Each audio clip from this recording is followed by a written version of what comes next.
For us, it might be more of a wake up call rather than a hiccup. So if we ever really wanted to improve off of this, we need the champions points. We need to win these games that we're supposed to win against Furia, against MIBR, against EG, against Loud, all these teams that we're going to play. So yeah, if we really want to qualify for champs, we're gonna have to wake up starting now, and hopefully losing 2-0 to Furia was like a big enough wake up call for us to put in more effort in scrims and practice harder so we can come back from this.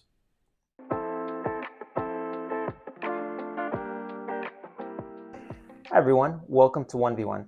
I'm joined today by eeiu following 100 Thieves 2-0 loss to Furia. So that loss, very surprising to a lot of people, given that you guys are champions and of stage 1 and Furia hadn't won any games. So kind of from your point of view, what happened in that game? I would say since Shanghai, really, with all the map pool changes and with everything that's happening, we've had to catch up a little bit.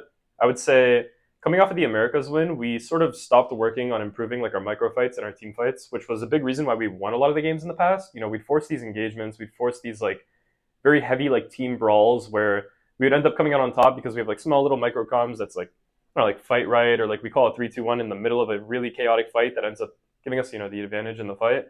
That kind of fell off going into Shanghai, I would say. So our micro fights and our team fights became a lot worse. And coming into stage 2, a little bit of an issue is like working on our map pool, because Breeze was a really good map for us, and soon they're going to take out Split, which is also like a pretty decent map for us. We're 3-1, and I think on the other one we've won almost every game. I know how it is in scrims. I don't know how our Breeze was in matches, but Breeze is definitely like our second best map at the time. So yeah, going with the map pool changes, having to learn all these new maps, and on top of that, our team play kind of faltering definitely led to the loss. They're also playing really well. I'm a little bit of like good friends with NZR, and he was having an insane map 1. I'm sure his calls were really good on map 2 as well. I'd say he like carried them to the win today. It was a really good performance from NZR, and yeah, they were just a better team. Would you say that this loss was kind of more of a hiccup for you guys? I mean, it kind of sounded like it from what you were saying, or are there bigger things to be concerned about for 100 Thieves fans? I would say it's not a hiccup. I wouldn't say like our form was like this the entire time and it's slightly hiccuped for this match and it's going to go back to here. I would say during Americas, we were all the way up here, and then during Shanghai, it was slowly on like a downward incline, and that sort of kept on all the way up until this point. We've slowly been on that downward incline. So although it's not a hiccup, I do think it's going to be a wake-up call. I do think like after this loss, I mean, record-wise, they're like the second worst team in the league. They won like 2 maps last stage. So for us, it might be more of a wake-up call rather than a hiccup. So if we ever really wanted to improve off of this, we need the champions points. We need to win these games that we're supposed to win against Furia, against MIBR, against EG, against Loud, all these teams that we're going to play. So yeah, if we really want to qualify for champs, we're going to have to wake up starting now. And hopefully losing 2-0 to Furia was like a big enough wake up call for us to put in more effort in scrims and practice harder so we can come back from this. For sure. So speaking of Shanghai, I wanted to ask you a little bit about that. So you guys just got back a couple weeks ago. What was that experience like for you? Like, what were some of the highlights, both in the server and just checking out the city? Shanghai was really pretty. The place that we went to was like a very nice part of Shanghai. Everyone saw like the pictures, like the Shanghai Tower and everywhere. That was pretty much like where our hotel was at. So exploring the city was insane. We got a ton of food, like a ton of fun things to try. We had like a few days, where we went to an arcade. We went to do some fun like dance games and stuff like that. I mean, it was honestly an experience of a lifetime. I wish we could have won the tournament. I do feel like going into the Shanghai tournament, we were, I don't want to say favorites to win, because Paper X were definitely the favorites, but we were like close runner-ups, I would say. We were looking really good in Americas, and honestly, after the FUT game, I felt like everything was going to happen and we were going to win out the event.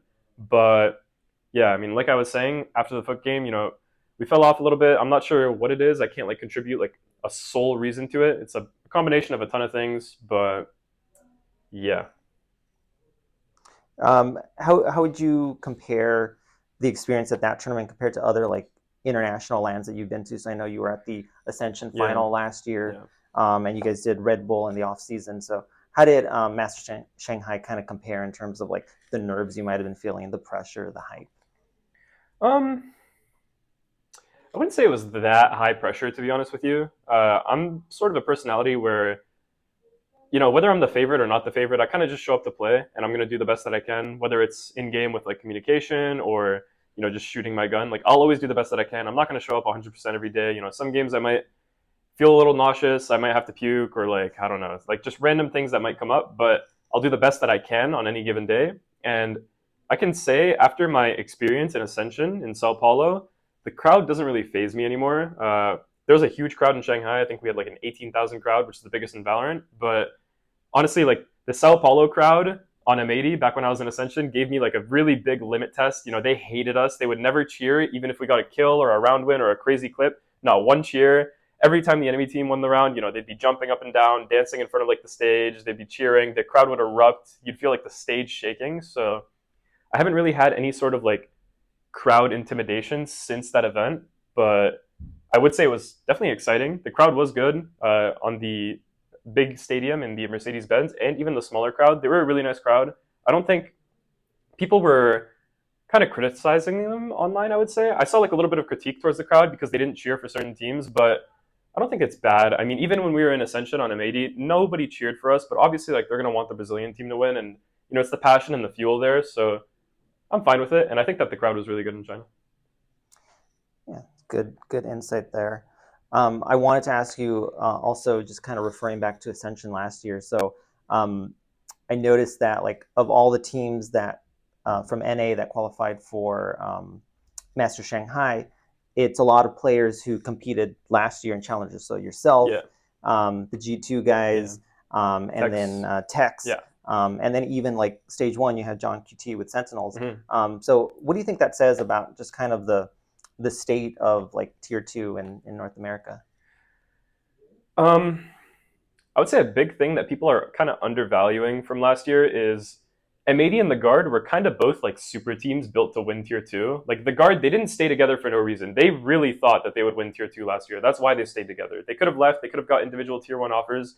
They were building that team to win, and they were putting all of their resources and all of their effort into it to win, whether it's financial or like just time put into the game, you know, team bonding, everything outside of the server. So the kind of like dynamic that us and the guard had last year, where you know M80 and the guard were battling out the entire year, I do think literally all 10 of those players improved such a drastic amount throughout that year in tier two, just because of the dynamic that both the teams had, where it's all or nothing. We all have to win the entire tournament. So M80, even though we won everything leading up to Ascension, we weren't happy. We had to keep improving, otherwise we fall off. Same thing with the guard. They didn't really beat us up until the Ascension tournament, but they knew, like, they stuck together for this. They had to bring everything if they really wanted to win and qualify into tier one. So this like grueling duel that both these organizations had and both these teams had, I think helped all 10 players learn in so many like faculties of the game and so many areas of development, to the point where, you know, you can see John QT, Tex, the people on G2, or you can even see like me, for example, on 100 Thieves, taking like all these, you know, like wins onto our belt, and you know we're qualifying, we're getting to the tournaments, we're making it deep. I mean, like top four, top three is still pretty good. Sentinels winning the last event. You know, none of these players really seem like they're falling off going into tier one. In fact, some people even feel like the players are getting better going into tier one. So I would contribute it to that. Interesting. I don't know how much you've been paying attention to like challengers this year, but like, are there any teams or players that have stood out to you that you think like we might see in VCT Americas next year? Um, I don't know if I had more insight into like what orgs plan on making their decisions, I'd be able to tell you. The only real players I would say like should be making it out of tier two, pretty much regardless next year, I would say is like my old teammates on M80 and Net from the guard. I mean, these players were all tested, and they're like similar to what I was saying in terms of like that group of 10. I believe all of them can hang in tier one. I didn't really look into like the OXG games or like the MXS games. I'm good friends with a lot of the people on MXS, but to be honest with you, after getting to tier one, I really haven't watched like any of the tier two games. I've only been focusing on watching the VODs in tier one because there's a lot of teams that I'm going to play against, and I have a lot of demos to watch on the teams that I'm playing against. So I really haven't found like the time for me to, you know, sit down and watch a tier two game. And if I ever do find myself in a tier two game, like watching the game, it's usually for enjoyment. It's because the game is live and it's like a close map between like one of the good teams or something like that. So I think there's like possibilities you'll see people from like OXG or MXS coming into tier one, but I don't really have any like shout for any players except, you know, Net and then my old M80 teammates. For sure. So I wanted to kind of shift gears a little bit and ask you a little bit about your background. So I was kind of curious, like, what was the first video game that you played, and kind of how did you end up playing Valorant? Um, Yeah, so I wasn't really always like a competitive gamer until Valorant. I started on like MapleStory on the PC. You know, it's not really like an FPS. It's not like these people that started by playing like Counter Strike 1.6 when they were like 5 years old and stuff like that. I just played MapleStory.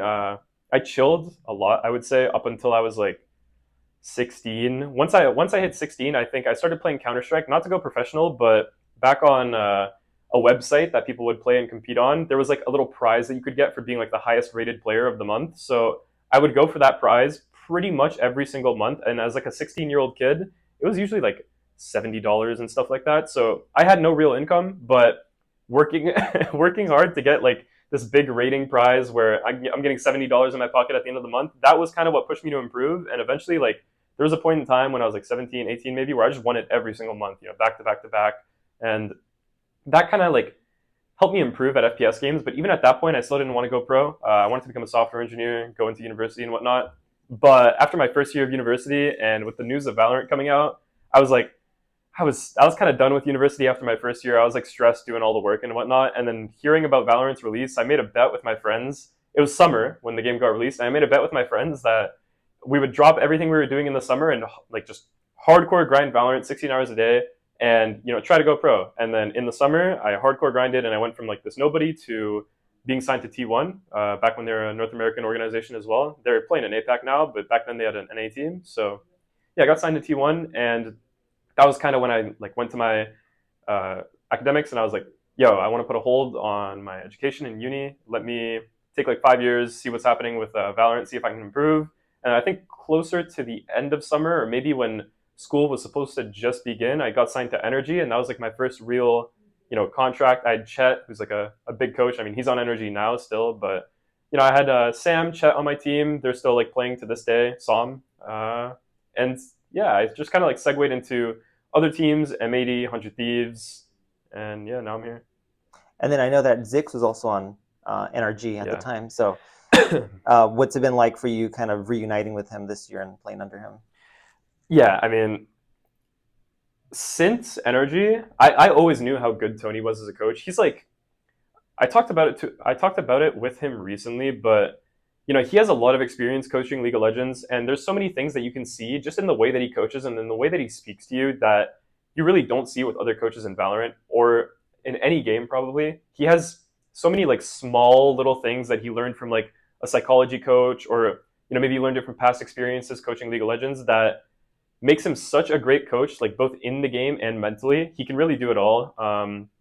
He has great speaking skills. He has a really good understanding for the game, and his understanding for the game is on a different outlook than I think the rest of coaches that I've been coached by. He really focuses on like the strengths of the team and the roster that you have built in, and he has a lot of like techniques and ways that he does things that I noticed even back on Energy.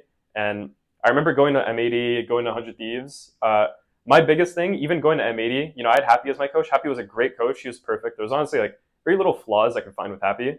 But before we found a coach on that team and we were trialing people, I was like, let's get Zix. Let's get Zix. I want to get Zix. He ended up going with EG because, I mean, the way he was describing it, EG management and the place that they're practicing at is like right next to his home. He lives in LA. So, he went with EG for all those reasons. But, coming into the offseason after M80, I was like, Tony was talking about the plans with 100 Thieves and he was talking about like whether, I'd want to join and what the roster would look like and whatnot. And I was so down. Being able to be coached by Tony, I feel like it's hard for me to play with other coaches now after getting coached by Zix. He just has.